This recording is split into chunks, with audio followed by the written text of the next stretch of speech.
নমস্কার বন্ধুরা, স্বপ্নাস ডায়েরিতে সবাইকে অনেক ওয়েলকাম জানাই। তো আজ নিয়ে এসেছি আরও একটা নতুন রেসিপি নিয়ে। ঈদ তো সামনে চলেই এলো, আর বাজারে এই টাইমে একদম লাচ্ছা সিমাইতে ভরে গেছে। তাই ভাবলাম তোমাদেরও একটা লাচ্ছা সিমাইয়ের রেসিপি শেয়ার করি। এইভাবে একবার তৈরি করে দেখতে পারো, একদম সহজেই ভীষণ সুস্বাদু হয় খেতে। একদমই অল্প কিছু উপকরণেই আমি তৈরি করেছি। তার জন্য প্রথমে আমি এখানে নিয়ে নিয়েছি 150 গ্রাম মতো লাচ্ছা সিমাই। দেখতেই পারছো এই সিমাইগুলো কিন্তু একটু পাতলাই হয়। আর এবার অন্যদিকে কিন্তু আমি একটা কড়াইও বসিয়ে দিলাম, আর কড়াইতে 1 চামচ ঘি দিয়েছি। ঘিয়ের মধ্যে কিছুটা কাজু আর কিশমিশ অ্যাড করেছি। আঁচটাকে লোতে রেখে কাজু আর কিশমিশটা ভালো করে ভেজে নেব। আর অন্যদিকে লাচ্ছা সিমাইটা কিন্তু হাত দিয়ে একটু গুঁড়ো করে ভেঙে নিলাম। আর একটু টাইম ধরে কাজু আর কিশমিশটা ভালো করে ভেজে নিয়েছি। আর যখন এরকম লালচে রং ধরে গেছে, দিয়ে দিলাম ভেঙে রাখা লাচ্ছা সিমাইগুলো। আঁচটাকে কমিয়ে লাচ্ছা সিমাইটা একটু টাইম ধরে ভেজে নিতে হবে। লাচ্ছা সিমাই কিন্তু অনেক রকমভাবে রান্না করা যায়, আর এইভাবে যদি রান্না করা হয় সব কিছুর পরিমাপটাও একদমই কম লাগবে। খুব বেশি কিছু দিয়ে তৈরি করা লাগবে না। ঘরে থাকা অল্প কিছু উপকরণ দিয়ে ভীষণই টেস্টিভাবে এই লাচ্ছা সিমাইটা তৈরি করে নিতে পারবে। একটু টাইম ধরে মিনিমাম 4-5 মিনিট ধরে আমি লো আঁচে লাচ্ছা সিমাইটা খুব ভালো করে ভেজে নিয়েছি। দেখতে পারবে কিছুক্ষণের মধ্যেই বেশ লালচে রং ধরে যাবে। আর ঠিক এইরকম লালচে রং ধরেই কিন্তু ভেজে নিতে হবে। অন্যদিকে 500 গ্রাম মতো দুধ বসিয়ে দিয়েছি। এই লাচ্ছা সিমাইতে দুধের পরিমাণ যত বেশি দেবে খেতে ততটাই ভালো লাগবে। তবে 150 গ্রাম লাচ্ছা সিমাইয়ের জন্য মিনিমাম 500 গ্রাম দুধ হলেই হয়ে যায়। তো দেখো, দুধটা কিন্তু অন্যদিকে জালে বসিয়ে দিলাম। আর এখানে আমি 10 টাকা দামের 1 প্যাকেট গুঁড়ো দুধ নিয়েছি। আর গুঁড়ো দুধটা লাচ্ছা সিমাইয়ের উপরে ছড়িয়ে দিলাম। নেড়ে চেড়ে আবারও ভালো করে মিশিয়ে নিচ্ছি।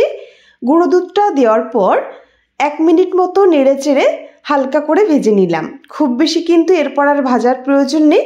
সিমাইয়ের সঙ্গে দুধটা ভালো করে মিশিয়ে নিলেই হবে। আর এদিকে দুধে কিন্তু বেশ জাল উঠে গেছে। ভালো করে নেড়ে চেড়ে মিশিয়ে নিয়ে স্বাদ অনুযায়ী এখানে চিনিটা অ্যাড করে দেব।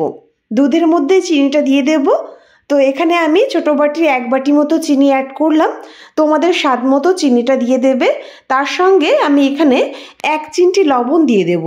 যে কোনো মিষ্টি কিছুতে 1 চিমটি লবণ দিলে আমার মনে হয় স্বাদটা খুব ভালো হয়। আর লাচ্ছা সিমাইতে কিন্তু বেশি লবণের প্রয়োজনও হয় না। তবে তবুও আমি 1 চিমটি মানে খুবই সামান্য একটু লবণ দিয়ে দিলাম। তোমরা চাইলে নাও দিতে পারো। ভালো করে সব কিছু মিশিয়ে নিয়ে কিছু সময় দুধটা জাল করে নিয়েছি। এবার অন্যদিকে লাচ্ছা সিমাইয়ের উপরে আমি দুধটা ঢেলে দেব। আর দুধটাকে কিন্তু আমি একটু ঠান্ডা করে নিয়েছিলাম। দুধটাকে 2-4 মিনিট ধরে নেড়ে চেড়ে একটু ঠান্ডা করে নেবে। খুব গরম দুধটা কিন্তু লাচ্ছা সিমাইয়ের উপরে দেবে না। দুধটা দিয়ে ভালো করে মিশিয়ে রেখে দেব। দুধের মিষ্টিটা ঠিকঠাক আছে কিনা অবশ্যই চেক করে দেখবে। লাচ্ছা সিমাইয়ের উপর ভালো করে দুধটা দিয়ে মিশিয়ে নেওয়ার পর এই টাইমে আরও কিছুটা ড্রাই ফ্রুটস আমি অ্যাড করে দিচ্ছি। আর দুধটা দেওয়ার পর 2 থেকে 3 মিনিটও অপেক্ষা করা লাগবে না। দেখতে পারবে দুধটা কিন্তু একদমই টেনে যাবে। তাই লাচ্ছা সিমাইতে মোটামুটি যাতে লাচ্ছা সিমাইটা ডুবে যায় সেরকম দুধ কিন্তু দিতে হবে। তা না হলে কিন্তু দুধের পরিমাণ একদমই থাকবে না। ফিরে আসছি 2 থেকে 3 মিনিট পর। তো দেখো, এই অবস্থায় লাচ্ছাটা একদমই তৈরি হয়েছে, একদম নরম হয়ে গেছে। আর দুধটাও কিন্তু বেশ খানিকটা টেনে নিয়েছে। তো একদমই তৈরি। লাচ্ছা সিমাইটা তৈরি করতে একদম কম সময় লাগে। তো দেখো বন্ধুরা, সিমাই আমাদের একদমই তৈরি। এবার একটা বাটিতে নামিয়ে নিলাম। তো ভীষণই সুস্বাদু। একবার ট্রাই করে দেখো বন্ধুরা। এইভাবে খুবই সহজভাবে তৈরি করেছি। তবে একবার অন্তত ট্রাই করো, আর আমাকে অবশ্যই কমেন্টে বলো তোমাদের কেমন লেগেছে। অনেকভাবেই লাচ্ছা সিমাই তৈরি করা যায়, তবে এই নর্মাল প্রসেসে একবার তৈরি করে দেখতে পারো। আশা করছি তোমাদেরও ভালো লাগবে। তো বন্ধুরা, এই সহজ সিম্পল রেসিপিটি তোমাদের কেমন লেগেছে কমেন্টে বলো। আর অবশ্যই ভালো লাগলে আমার এই ছোট্ট চ্যানেলটি সাবস্ক্রাইব করে পাশে থেকো।